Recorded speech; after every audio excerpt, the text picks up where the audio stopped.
Hello, my lovelies, and welcome to Musey's first annual Halloween special. I have a hauntingly beautiful story to share with all of you tonight, and it is by one of the most popular authors I've highlighted on this channel. It is called The Secrets of the Starlight Hotel, but wait till after the outro for the bonus surprise. Yes, the finale to Spooktober. And here we go. My name is Mike, and this message goes out to all and any who happen to follow me online. In my time here on Reddit, I have enjoyed countless ghost stories about haunted houses and so forth. That's all they've ever were, though. Just stories. See, my mother passed away recently, and while me and some of my relatives were cleaning out her attic, I came across my old journal, and I really wish I hadn't. What happened all those years ago? It all came flooding back through the dusty and weathered pages of an old notebook. The memories of so long ago were dead and buried, and I would have preferred they stayed that way. It was about 20 years now. I was only a summer away from putting the whole North American landmass between me and my podunk little town. The Starlight Resort, a quaint hotel in my town, popular with honeymooners looking for a romantic getaway and an old-timey colonial experience, was the perfect opportunity for me to save up the last little bit of money I could before school started. I primarily worked the front desk for the night shift. Getting a job there was a breeze. Apart from a couple of regulars, the staff changed very frequently. Unfortunately, being short-staffed so often required me to step outside of my immediate duties at times. I do remember there was a security guard who quit after only a day. It has been said that a lot of people who have tried to work there in the past never got more than 4 or 5 days without quitting. Little did I know that I would soon find out why. Anyway, this is where my journal comes into play. In my day, we didn't hop on our cell phones and pointlessly update the world on every mundane aspect of our lives. If you were working late and you were bored, you had a couple of options. A, be normal. Be a normal human being and socialize with your coworkers. B, get a deck of cards and kick your own ass in a game of solitaire. C, make your own entertainment, which in my case was journaling. In high school, English had been my best subject, and I had planned on majoring in English in college, to go into either teaching or journalism or something of the sort. I wasn't sure, so I was no stranger to jotting down my thoughts and feelings. At this point in my life, writing basically became second nature, and it was the best therapy that money didn't have to buy. A notebook doesn't lie or misinterpret, it only presents your thoughts and feelings and experiences as you yourself dictate them. I used to write and sometimes even just doodle if it ever got slow enough where I wasn't constantly busy. I knew of the hotel's supposed haunting and figured it might be fun to jot down some notes if I ever saw or felt anything out of the ordinary. At the time, the most I thought I was ever going to come across were a few instances of cold drafts, and some flickering lights. Attached below is a previously unobserved glimpse into the nightmares I experienced while working at that resort. It was not unusual for me to jot things down at least twice a night, once before I started a shift and once more after I got on break. To make things easier to read, I've split my writings into 2 separate parts per entry. June 21st, 1999. Who would have thought I'd wind up here at the Starlight Hotel and Resort?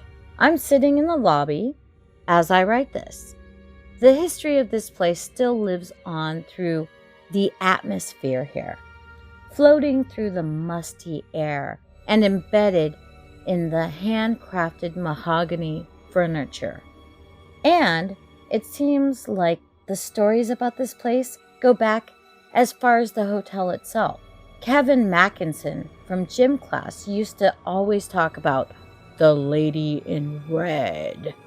Apparently, a long time ago, farther and farther back, depending on who you ask, a bride committed suicide on the night of her wedding.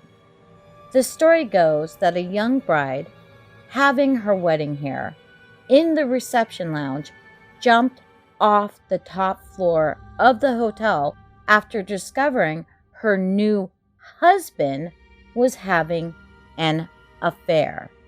Legend has it that she can still be seen wandering the top floor all hours of the night, her face and dress covered in blood and broken bones from impact of the fall. I guess that's where the red comes from. Ah, to be young and a little freshman again. It seems like every town has their own story of a ghost bride. I can't believe people still fall for that anymore. But it does have me thinking, though.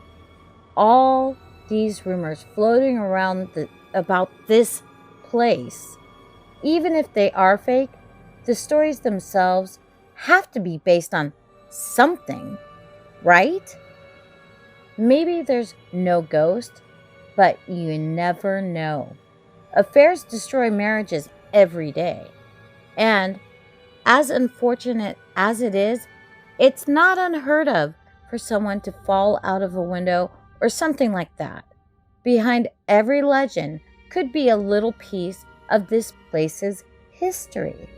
Piecing it together, all the secrets of the Starlight Hotel and Resort might be fun. Well, I have to take off for now. I'll be back. My shift is starting and Mr. Gilbert, the boss, needs to see me. June 21st, continued. Okay, so that was odd. The time is 12:38 a.m. It was about 20 minutes ago when this first happened, but this is the first moment's reprieve I've had. I want to get this out while it's as fresh in my mind as can be. I was delivering some miscellaneous things to a couple of rooms on the top floor. It was just my luck that the elevator happens to be out of service, so I've been getting my exercise in the access stairwell. The cold hard metal from the hand railings was at war with the fire burning in my lungs from the physical activity of running up and down. I had reached the top floor, headed for the door, when a thunderous bang sent me soaring out of my skin. On the opposite end of the door, gazing through the door's window, looking square at me, was an unbelievably whitish young woman. Her face was shrouded in crimson, sandy blood. She screeched in pain, "Open the door! Get in here now!" blood on her hands writhed as she slammed the door, commanding my attention.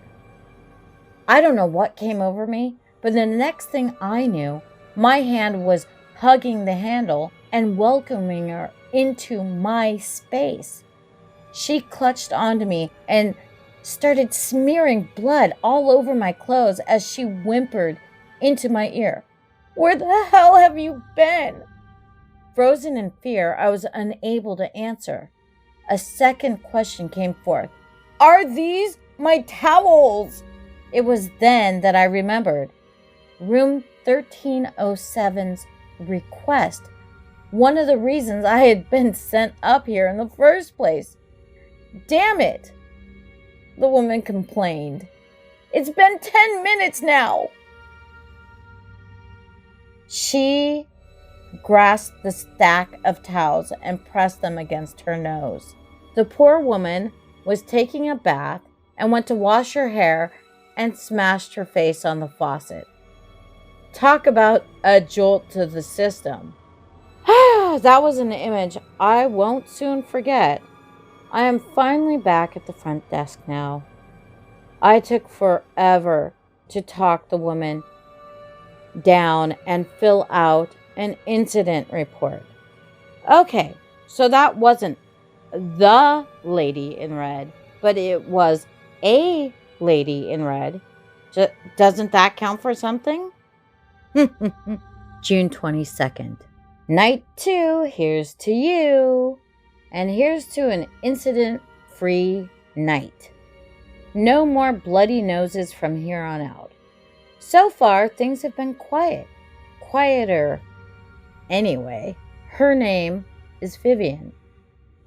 I really could have used her help last night, but she mentioned something about her kid being sick with a cold, her son, I think, and not being able to get a babysitter. Having a sick son with a cold and not being able to get a babysitter seems reasonable to me. But you should have heard Mr. Gilbert when she showed up. I don't know how this chick puts up with this abuse. It's one thing to reprimand an employee for being late or not calling into work, but he was flat out berating her and bellowing at her like she was only a small child. He kept going on about how she needed to take accountability, that she was just a child with a child. She must really need this job if she's putting up with that kind of garbage. Here she comes now. She must have been in the bathroom for half an hour. I think she was crying. Anyway, still nothing crazy to report tonight. At least nothing as crazy as last night. It's probably silly for me to even bring this up, but I just can't get it out of my mind. I was ready to write the whole thing off myself until guests started calling and complaining. It sounded like moaning. I had noticed it earlier when I was running some things up to the second floor. Looking at the manifesto and judging by the rooms calling in, I would say it's coming from room 209 because that's the only room on the floor that hasn't been calling to complain. The only problem is room 209 hasn't been occupied in weeks according to the records. Weeks! There's a lot of secrets in room 209. That phrase is giving me the chills right now. That one used to spread like the plague up and down the school's cafeteria. The story would be almost completely different by the time it made its way around the room, though. When I saw that room 209 was empty, my heart nearly sank as the various stories came flooding back to me. The sound coming from the room right now, though, reminds me of one tale in particular. It was the early 1900s. A young woman from a multitude of places, depending on who you hear the story from, immigrated to America to start a life of freedom and opportunity with her sweetheart. The significant other came over first and got a job in a steel mill to pay for her passage over. After arriving here and settling down in room 209, she learned that he was tragically killed when a fire broke out at the mill. Upon learning of his death, the woman became despondent and barricaded herself in that very room. Hotel staff tried everything they could, but were unable to enter the room. For 10 whole days and nights, the woman sat in the room, bawling her eyes out, until finally succumbing to starvation and dehydration. When the staff finally managed to get through the door, her lifeless body was discovered on the bed. She was still clutching a pillow to her chest. Is that what I'm hearing right now? The mournful sobs of a grieving widow? Leave it to Vivian, of all people, to head off to the bathroom again right now. I really don't want to be the one to go up there. When housekeeping goes in there just to clean the room, they do it in shifts, never, ever going alone. And they are always promptly in and out. What am I going to do? I'm the new guy after all. Well, with any luck, I should be back before the ink on this paper dries. June 22nd continued. Damn it! I knew I shouldn't have gone up there. What am I going to do about this? I've never dealt with something like this before. That room was completely emaciated, destroyed. How the hell could that have happened? No one said anything, not about this. No one should go back into room 209.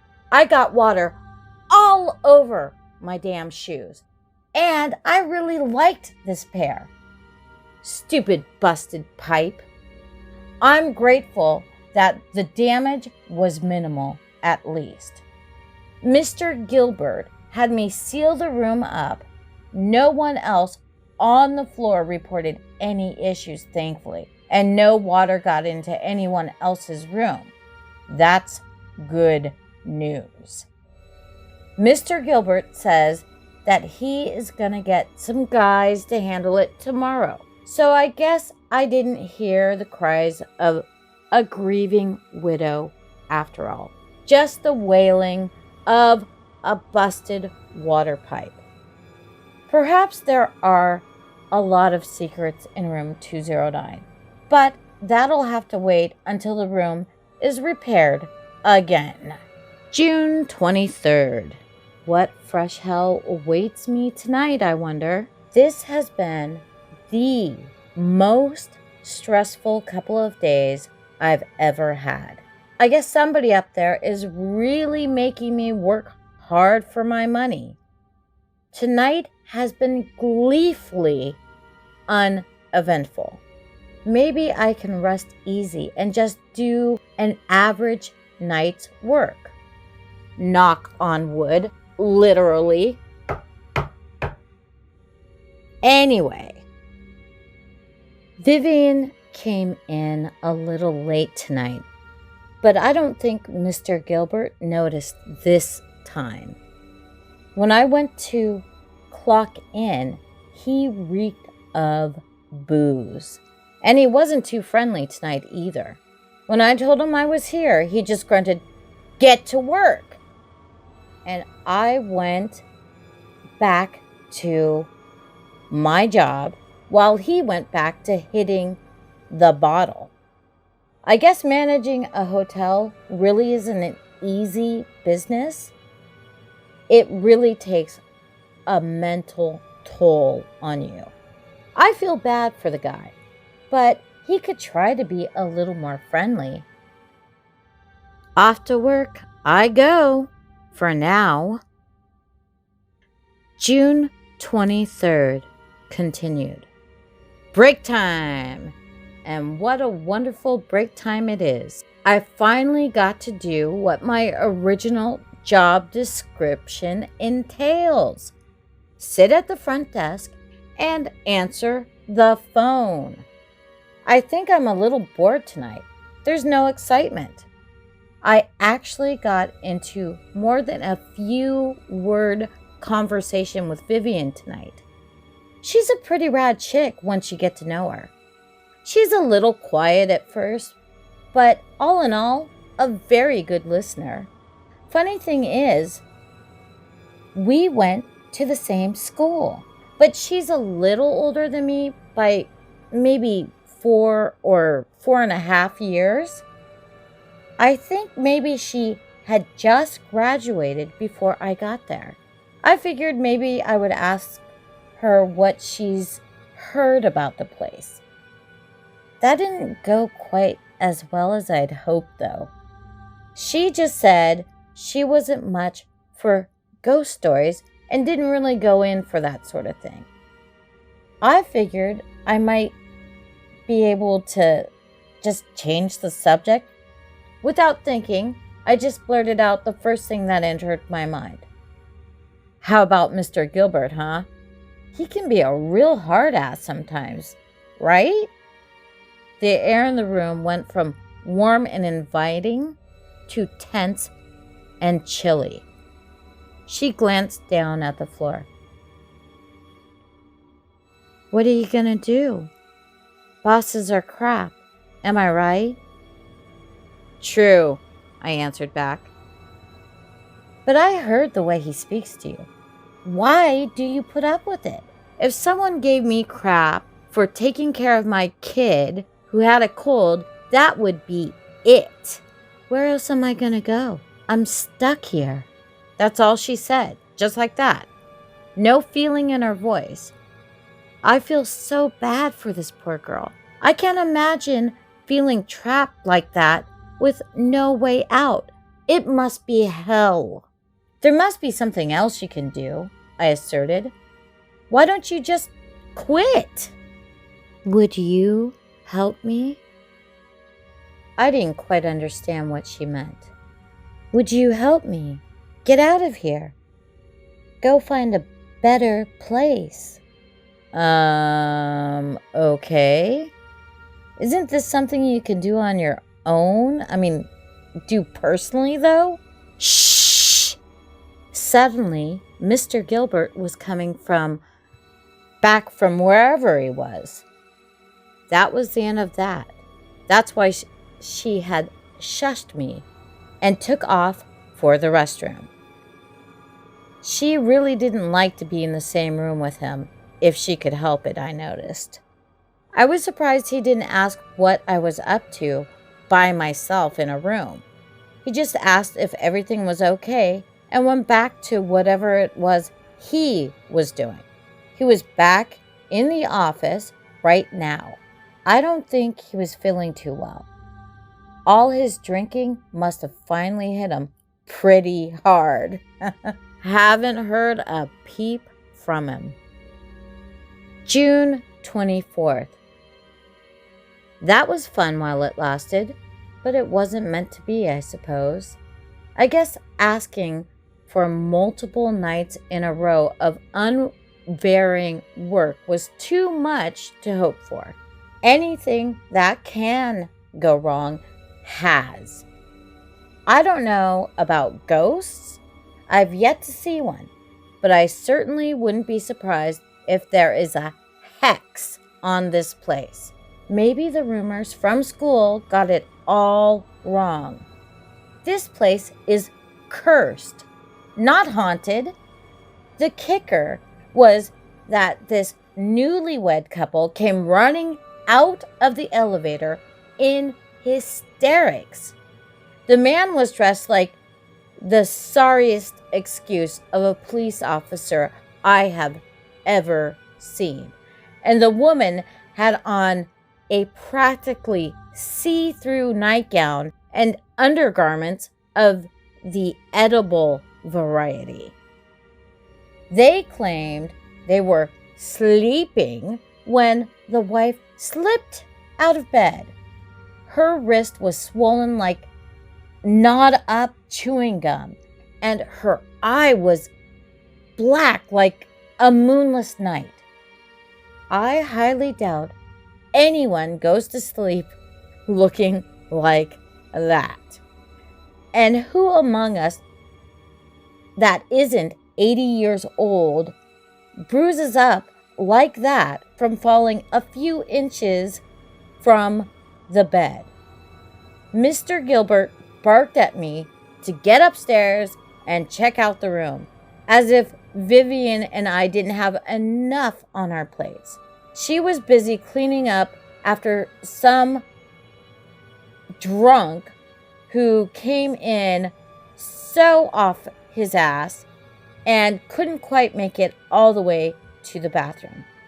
The real glamorous kind of work.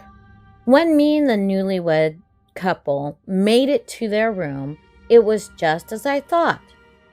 An alien in outer space could clearly tell that no one had been asleep in this room. The bed looked like a tornado had hit it. The sheets were wet and stained by the complimentary bottle of champagne given out to the newly arrived happy couples. And a small dent lay embedded in the ceiling, with bits of plaster trickling down. My guess was it was from popping the cork. I sighed as I held out my clipboard and started filling out the incident report. Okay, I asked, do you guys want to tell me one more time what happened here? I told you we were... Yeah, I know. Sleeping, I interjected as I finished filling out the report. To tell you the truth, I'd rather not even know, I continued. Thanks for giving us your contact information. A hotel representative will be in touch with you guys in a couple of days. Sorry about whatever this is. I turned out of the room and didn't look back. Who knows what I might have seen had I looked more thoroughly, and I wasn't up for that. After winding a few turns of the cold, narrow, dimly lit hallway, I came upon the elevator. An odd mixture of anxiety and melancholy permeated the air as I waited for the ride down. It was hard to explain, but it was like someone was waiting with me for the elevator, like a presence that just wanted company and didn't want to be alone. It didn't feel threatening, but it would have creeped me out less if they tried to give me some sort of sign instead of just being present. I recoiled in shock when the long-standing elevator door skidded open. Boo! Vivian sprang forward from inside and took small, creepy, calculated steps towards me. This wearisome attempt at playfulness was uncalled for. There was a time and place for that sort of thing, and I'd rather not have the daylight scared out of me in the middle of a busy shift. Geez, Vivian, you scared me half to death, I protested. I've been looking for you. What's going on? Ugh! What hasn't been going on? I complained. I just got through with another incident report. How about you? How are things downstairs? That's actually what I wanted to ask you, she explained. Do you know where Mr. Gilbert is? I was looking all over for him. Phones were ringing in the lobby, and neither you or him were there. Oh, great. Oh, great. She just left the phones ringing to come and find me. Mr. Gilbert was really gonna be pissed. As much as I don't like him, or I don't like his personality sometimes, I can kinda understand where his hostility comes from. Vivian is a great chick, but she has a real knack for not getting anything accomplished. I really don't know. He told me to come up here, and I've been busy dealing with the wacky honeymooners from hell ever since. I massaged my weary, weighty eyelids and thought harder. I think he was heading towards the kitchen. The last I heard, I think a chef cut their finger on a knife or something, and now they've got a big problem. This night has been hellish. She looked me dead square in the face. It was the first time we locked eyes. I never noticed how beautiful they were before. Like a painting, one that had faded over the years and didn't have that same look anymore, if you understand what I'm saying. These were the eyes of an old soul. You're right, she said. I know. Now we gotta get back downstairs before Mr. Gilbert has it in for both of us. No, that's not what I meant. I mean, you were right before. It's time to go somewhere else. Find someplace better. It's time he knows. She couldn't have possibly been serious. She had to pick tonight of all nights to quit. Damn it. I'm sorry, but this time I'm with Mr. Gilbert. Take some responsibility and don't just quit and leave everyone else hanging. What's she thinking? June 24th continued. Well, Vivian is gone now. I haven't seen her since the elevator. I guess she left now. For good. I haven't seen Mr. Gilbert for a while. I checked the kitchen thinking maybe he still hadn't wrapped up the thing with the chef. And the light was on and the freezer was open a crack. But that's about it. I closed up and shut everything down in there for him because everybody else was gone. He'd kill me if I let the food go bad. That's if he had the energy after killing Vivian for her abrupt exit. On one hand, I am pissed she just left and took off and left me all alone. But on the other hand, I'm kind of glad I inspired her to move on in life. Well, another day, another dollar. I'll miss you, Vivian, but I want you to know it was nice getting to know you. June 25th. Some slight background information. This particular entry had to be logged on a separate piece of paper when I originally handed it over. After you read it, you'll understand why. Oh my God. What have I done? My God. There was no one there. I didn't hear anything. I'd swear it. Not a peep. How didn't I see anything? There was a horrible accident. I showed up to work today and a different manager was there. Mr. Gilbert was found dead this morning, frozen to death after being locked in the freezer. I've been at the police station from 9 o'clock this morning until about 8:30 p.m. since I was the only one at the front desk on duty when it happened. They had a flurry of questions for me. A note was found, left behind at the hotel, addressed to me. I must have never seen it last night. To this very day, the note she left behind still gives me the chills. No pun intended. The original note was kept for evidence. Luckily, no fingerprints of mine can be found on it. I'm grateful I had no foresight to make a copy of it before it was taken away from me. It read, "There once was a woman trapped in a freezer.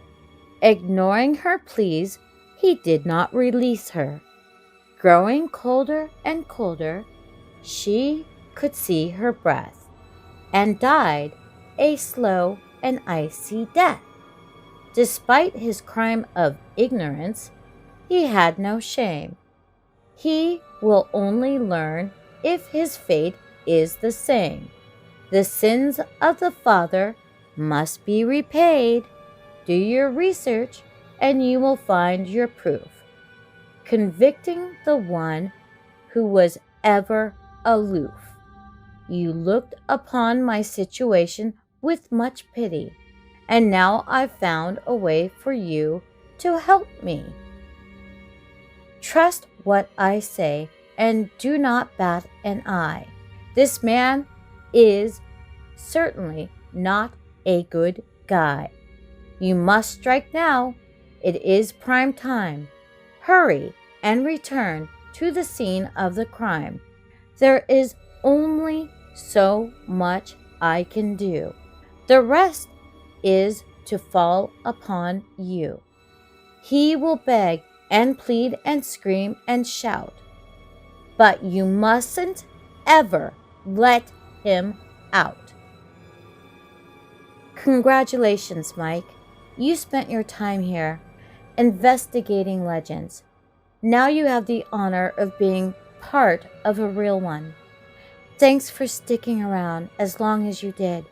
No one else ever would. Signed, Vivian Gilbert. That was the first time I had ever heard her last name. I had no clue she was Mr. Gilbert's daughter. What the police told me next really threw me for a loop. They were very insistent the note couldn't have come from her because she had been dead for the previous 10 years at the time. Her and her unborn baby boy froze to death after she had wandered in that freezer. I used the term wandered very, very loosely. So she wandered into the freezer. I couldn't believe what I was hearing. She couldn't have been dead. I'm 99% sure I heard Mr. Gilbert talking to her. It was all a bad dream. It had to be. But I wasn't waking up. The police took handwriting samples and my fingerprints and were able to determine it wasn't me who wrote the note. So there was someone else in the hotel lobby besides me. Who was it really, though? End of journal entries. I never returned to work after that. The police interviewed everyone they possibly could. Other hotel guests, staff members, for other shifts, the chefs, anyone they could think of. Nothing ever panned out. Most of the security footage was mysteriously never captured from that evening. Just small portions of Mr. Gilbert staggering into the freezer and me nonchalantly closing it up way later. His death would go on to be ruled accidental and I would be cleared of any wrongdoing. Some of the security footage from other nights would go on to be reviewed, but never revealed anything new. I could always be seen talking to someone. But every time I was seen talking to someone, they always happened to just be out of frame of the camera. In case you're wondering, I did look her up as the note suggested. The first thing the computer spit back out at me was an old news article about a young pregnant woman found dead after a suspicious accident at the Starlight Hotel and Resort. There was even a picture attached. Distressing as it may be, I recognized the person in the photo all too well. And I think I accidentally helped her condemn her father to the same fate she had suffered by his hand.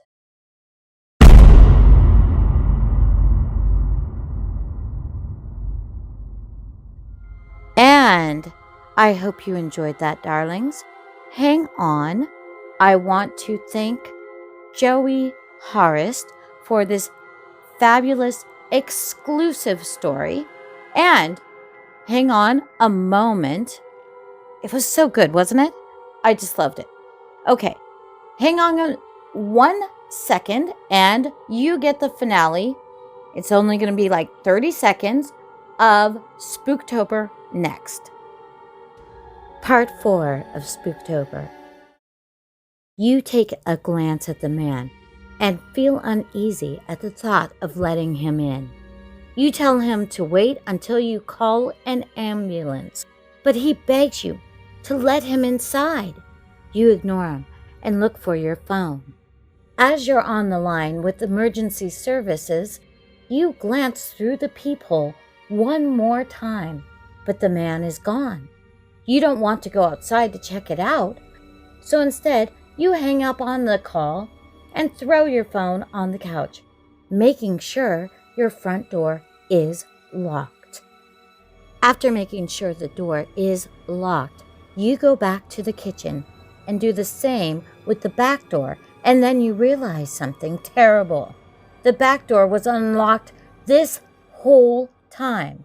You lock it and you grab your phone as a precaution. But as soon as you turn around, you see a tall figure standing menacingly in the corner of the kitchen. Unlock the back door and run outside. Or grab a knife from the kitchen. Or make a break for the living room and hide somewhere. And thank you for spending Halloween with me. Happy Halloween, and I hope you enjoyed, everyone. All right.